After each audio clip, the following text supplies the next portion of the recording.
Hi friends, నమస్తే. భారతదేశంలో ఉన్నటువంటి ప్రతి ఒక్కరు కూడా గ్రామీణ ఉపాధి హామీ పథకంలో భాగంగా పనికి వెళ్తూ ఉంటారు. దీనినే కరువు పని, 100 డేస్ వర్క్ అని చెప్పేసి కూడా అనడం అయితే జరుగుతుంది. ఈ యొక్క పని చేసినందుకు గాను మనకు వచ్చేటటువంటి డబ్బులు ఏ అకౌంట్లో జమ అవుతున్నాయి, ఎంత జమ అవుతున్నాయి అనేటటువంటి క్లారిటీ ఇన్ఫర్మేషన్ని ఏ విధంగా చెక్ చేసుకోవాలి మన చేతిలో ఉన్నటువంటి మొబైల్ ఫోన్లోనే అనేటటువంటి అంశాన్ని నేను మీకు ఈ వీడియోలో తెలియజేయడం జరుగుతుంది. వీడియో చూస్తున్నటువంటి ప్రతి ఒక్కరు కూడా వీడియోని లైక్ చేయండి.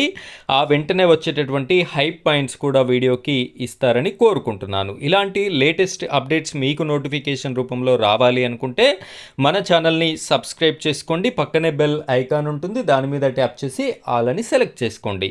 ఇక మనం వీడియో టాపిక్లోకి వెళ్ళిపోయినట్టయితే ఫస్ట్ ఆఫ్ ఆల్ మీ ఫోన్లో ఉన్నటువంటి క్రోమ్ని కానివ్వండి, గూగుల్ని కానివ్వండి ఓపెన్ చేయండి. ఫ్రెండ్స్, ఇక్కడ సెర్చ్ బార్లో NREGA అని చెప్పేసి పక్కన ఒక స్పేస్ అనేది ఇచ్చిన తర్వాత మీ యొక్క జిల్లా పేరు, మీది ఏ జిల్లా అయితే ఆ యొక్క జిల్లా పేరునైతే ఎంటర్ చేయవలసి ఉంటుంది. నేను ఆదిలాబాద్కి సంబంధించిన ఇన్ఫర్మేషన్ అయితే చూపిస్తున్నాను. ఇక్కడ మీరు ఫస్ట్ ఆప్షన్ వచ్చింది కదా, ఆదిలాబాద్ హోమ్ డిస్ట్ అని చెప్పేసి. సో దీనిపైన క్లిక్ చేసుకున్నట్టయితే మనకి ఈ విధంగా రావడం అయితే జరిగింది. ఇక్కడ లెఫ్ట్ సైడ్లో చూసుకున్నట్టయితే ఇక్కడ ప్రతి ఒక్క మండల్ డీటెయిల్స్ అనేది ఉన్నది.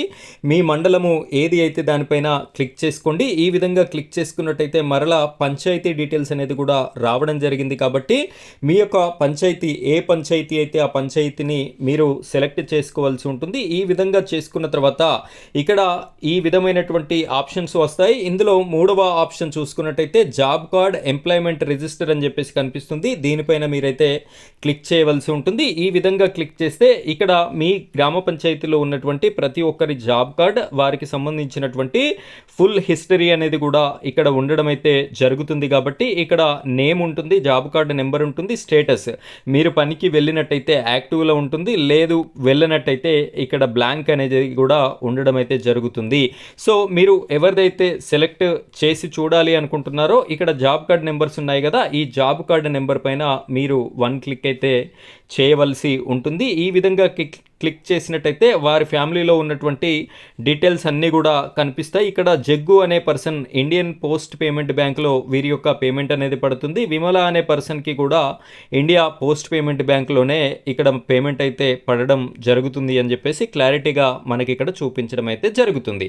ఈ విధంగా కిందికి స్క్రోల్ చేసినట్టయితే ఇక్కడ చూడండి, మనకి క్లియర్గా 17/4/2026 తారీఖు రోజున 9 రోజుల పని దినాలకి గాను వీరికి 2612 రూపాయలు అయితే క్రెడిట్ అవ్వడం జరిగింది. అదేవిధంగా మరొక అదే రోజున 8 పని దినాలకు గాను 2322 రూపాయలు కూడా చెల్లించడం అయితే జరిగింది. ఈ విధంగా 2026కి సంబంధించి 4 పేమెంట్లు అయితే జరిగినాయి. సో మొత్తంగా 9367 రూపాయలు అనేది ఈ కుటుంబానికి చెందినట్లుగా కూడా ఇక్కడ మనకి చూపించడం అయితే జరుగుతుంది.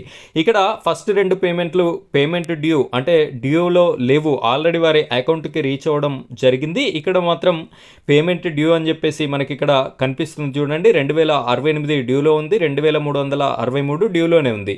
సో ఈ పేమెంట్ అనేది త్వరలోనే యాడ్ అవ్వడం కూడా జరుగుతుంది. ఈ విధంగా మీరు మీ యొక్క ఖాతాకి సంబంధించి పూర్తి ఇన్ఫర్మేషన్ కూడా చూసుకోవడానికి అవకాశం అయితే ఉంటుంది. ఫ్రెండ్స్, ఇది ఈరోజు మన వీడియో టాపిక్. ఇలాంటి లేటెస్ట్ అప్డేట్స్ కోసం మీరు మన ఛానల్ని సబ్స్క్రైబ్ చేసుకొని సపోర్ట్ చేయండి. Thank you friends, thank you very much.